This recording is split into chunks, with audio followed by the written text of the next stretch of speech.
Doktor, farzandim bir necha yildan buyon ko'zoynak taqadi. Ko'zda minusi bor, lekin o'zgarish bo'lmadi. Minusi yo'qolmadi. Internetda turli xil tabletkalarni reklama qilishyapti. Olib ichirsam minusi yo'qoladimi degan savollarni juda ham ko'pchilik berishadi. Ko'zdagi minusni yoki plyusni agar u charchoq yoki spazm hisobiga paydo bo'lmagan bo'lsa, tomchi yo tabletkalar bilan yo'qotib bo'lmaydi. Ko'zoynak ko'zdagi minusni yo plyusni taqqan payti yo'qotadi. Uni yechgandan so'ng ko'zda yana o'sha avvalgi holatiga qaytadi. Nega unda ko'zoynak taqish kerak degan savolni juda ham ko'pchilik berishadi.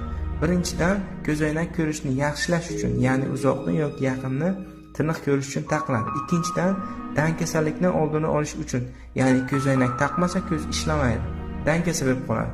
Uchinchidan, ko'zdagi charchoqni oldini olish uchun, ya'ni ko'z muskullarini zo'riqishini oldini olish uchun.